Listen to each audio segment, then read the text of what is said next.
예, 안녕하십니까. 식사는 맛있게 하셨습니까?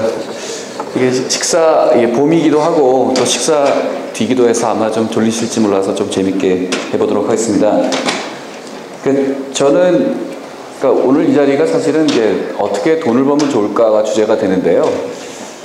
답이 있다고 생각을 하고요. 그 돈이 아마 여러분 꿈속에 있다라고 저는 말씀드리겠습니다. 서두 잠깐 드리면은 제가 이제 90년도 후반기에 이제 현대전자 정보기술에 있으면서 그때 그 당시 아미넷이라는 인터넷 조직이 있었고 그게 신비로가 됐습니다. 근데 그 당시 어떤 친구들은 온라인 게임, 이거 게임을 온라인으로 하면 돈 벌 것 같아 라고 회사를 차리더군요. 그게 NC소프트웨어였고 실제로 큰 돈을 벌었고요.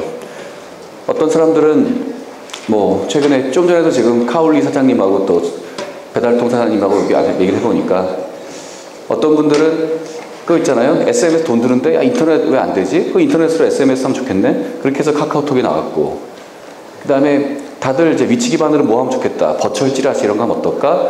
배달통 하고 계시는 것 같고, 그 다음에 제 자료에도 있지만은 인터넷 광고는 무지하게 뜨겁게 뜨는 부분이군요. 다들 얘기하는데 또 하고 계시더라고요. 그래서 그냥 어떤 발전하는 그 고속도로에 나를 태워버리면 그 버스에 올라타고 있으면은 그리고 고민하면은 가는 거고요.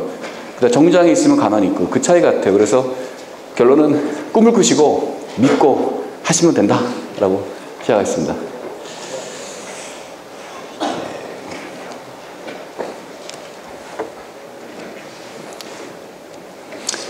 제가 이제 앱센터 지원본부 활동을 하는데 이게 뭐냐 그러면은 스티브 잡스가 생태계라고 하는 용어를 만들었고요. 많은 개발자 하는데 가만 보니까 개발자가 어디인지를 모르는 거예요. 그래서 뭔가 실체화를 하면 어떨까 해서 앱센터라고 하는 어떤 덩어리를 만들면 좋을 것이다 라는 것이 취지였고요. 예.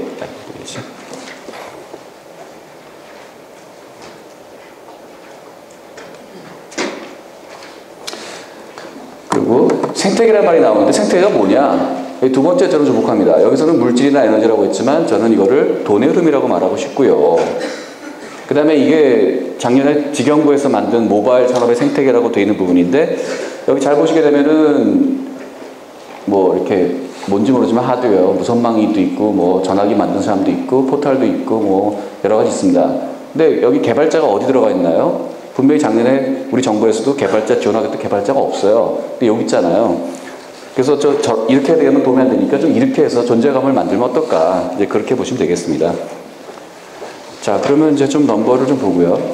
먼저 일본하고 한국을 비교할 때 절대 숫자는 의미가 없길래 저는 한번 비교해 봤어요. 자, 한국, 일본에 여러 가지 숫자가 있는데 일본의 숫자를 한국으로 나눠보면 대충 한 2.5배니 3배 정도가 나오는데 유독 하나 떨어지는 게 있어. 뭘까 했더니 브로드밴드. 한국 인터넷이 많구나. 이거 왜 크지? 돈을 많이 버는구나. 뭔지 모르지만은 국민 1인당 만드는 돈이 일본이 더 크다는 게 조금 기분이 나쁠 것 같고요. 두 번째로 우리나라 광고비가 2008년인데 지금도 크게 변하지는 않았을 거예요. 인터넷, 일본은 10%.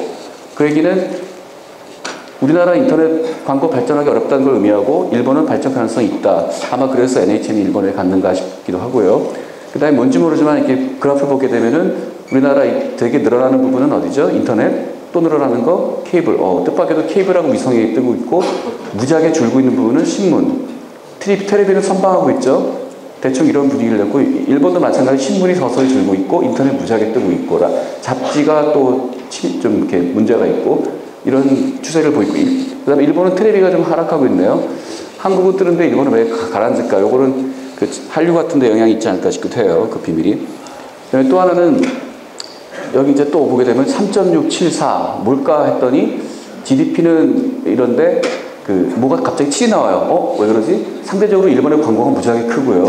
4, 좀 크네. 인터넷 광고도 우리나라보다 커요. 그러니까 우리나라 16%, 일본은 10%인데 더 커요, 덩어리가. 이게 흥미로운 파트가 되겠죠. 그리고 우리나라는 여기 보게 되면은 이제 광고 시장이 GDP의 0.5%, 일본은 1%. 그러니까 우리나라 광고가 더 커질 가능성도 있다고 볼 수도 있을 것 같고, 그 다음에 광고 중에서 인터넷 16% 나왔고, 일본은 9%. 아까 보여드린 그 숫자가 되겠습니다. 이런 것도 재밌고, 그 다음에 우리나라 GDP가 이렇게 쫙 올라갔고 일본은 헤맨 것 같지만 사실은 요 여기 끝에 살짝 바뀌는 거고요. 중요한 건 요 그래프죠. 그러니까 일본과 우리나라 GDP가 11배 정도에서 지금 거의 들어서 5배 정도로 줄은 요거 우리나라가 발전하고 있다는 하나의 좋은 증거가 될 것 같고, 그 다음에 모바일 인터넷 사용자 통계는 이게 쭉 올라가는데 이게 의미하는 바가 크죠. 포화됐다. 참 저기서는 돈 벌기 어렵겠다라는 게 되겠고, 3G가 하나의 기폭제가 됐구나라고 보시면 되겠고요. 일본도 마찬가지로. 그 다음에 일본 모바일 광고는 뭘까라고 했을 때 이 모바일 광고의 포지셔닝이 되게 묘해요. 이 모바일 광고가 모바일 마케팅과 결합이 돼갖고 전 광고 영역을 다 커버해요. 재밌는 포인트가. 그래서 요거는 나중에 그러니까 뭐랄까, 하여간 이 모바일 광고가 각종 이벤트든 모두 온갖 곳에 쓰인다는 것을 의미한다고 보시면 될 것 같습니다. 즉, 그러니까 미래 시대에는 뭔가 광고를 하든 뭔가 할 때 하여간 뭐랄까, 그러니까 인터넷 광고도 하고 모바일도 하고 뭐 그렇다라고 보시면 되겠다는 게 되겠습니다. 그만큼 모바일 쪽에 할 일이 많다는 것을 의미할 수 있을 것 같고요.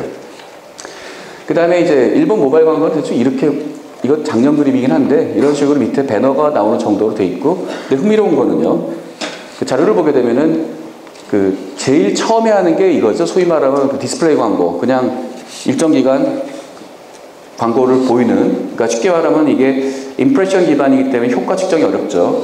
근데 점점점 일본 쪽에서는 매치 어드버타이징, 여기 사용자의 그 행위와 내용을 매칭한다든가, 혹은 뭐 타겟팅 한다든가, 혹은 여기 나오는 방금 말씀드린 내용이긴 한데 모바일이라는 특성을 잘 고려한 광고 쪽, 이런 식으로 점점 발전을 하고 있다는 게 나와 있고요. 실제 일본 같은 경우 보게 되면 사례가 꽤 있더라고요. 다른 기회 조사를 해보니까. 그럼 여기서 이 모바일 디바이스가 어떤 특성이 있을까요? 인터넷하고 많이 다르거든요. 한 몇 가지 있는데 가장 중요한 거는 모바일 디바이스가 나를 너무너무 잘 알아요. 그거 잃어버리면 큰일 나죠. 내 주소부터 뭐 내가 어디 있는지 위치도 알죠. 심지어 내가 허락만 해주게 되면 내가 도대체 어떤 길을 다니고 뭘 하고 이런 걸 다 알잖아요. 언제 일어나고 다 있죠. 무서운 장치예요. 근데 지금 예를 들면 혹시 여기 슬립 사이클 쓰시는 분 계세요? 슬립 사이클 네, 좀 있으시죠? 그게 또 중독성이 있어갖고 자기 전에 한번 꼭 넣어놓고 아침에 한번 보고, 아침에 일어나면 YTN 푸시 한번 보고, 그 다음에 가끔 가다가 내가 어떻게 잤나 보고. 근데 이런 데이터를 다 모으게 되면은 아마 오전에 그 조상구 상무님이 발표하셨겠지만 뭐 라이프 로그 이런 어떤 그런 식으로 많은 모든 데이터를 모을 수 있는 기술적인 토대는 있는 거죠. 그래서 하여간 모바일은 굉장히 나를 잘 알고요. 물론 내가 허락하는 문제겠지만, 그 다음에 위치도 알고 또 뭐 여러 가지, 그것 때문에 여기서 나타나는 특징들이 또 굉장히 흥미롭게 사용되는 것 같습니다. 그리고 뭐 그 배달통 있다 하시겠지만 거기도 보게 되면은 이제 위치 기반으로 또 어떤 사업을 하고 있죠. 그런 특징이 있습니다. 그리고 또 마찬가지로 보시게 되면은 뭔가 급속히 올라가는 거는 좋잖아요. 그러니까 이것도 결국 인터넷 광고가 쫙 올라가는데 모바일 광고가 또 쫙 올라가고 있죠. 갑자기 또 팍 올라갔어요. 2007년 기준으로. 약 현재 14%를 차지하고 있다라고 나와 있고요. 그 다음에 여기 이거는 최근 2011년 3월인데 일본의 그 D2C라는 유명한 뭐 마케팅 회사가 되는데, 여기 보게 되면 풀스케일 엔트리, 스마트폰으로도 우리는 전격을 하겠다라는 프레스 리리즈가 최근에 나오고 있네요. 그러니까 뒤에 제가 통계를 갖고 있는데 우리나라는 보통 모바일 스마트폰 그럼 온통 다 아이폰, 안드로이드인데 일본은 이미 무선 인터넷이 1997년도에 런칭이 됐습니다. 우리하고 완전히 다른 생태계거든요.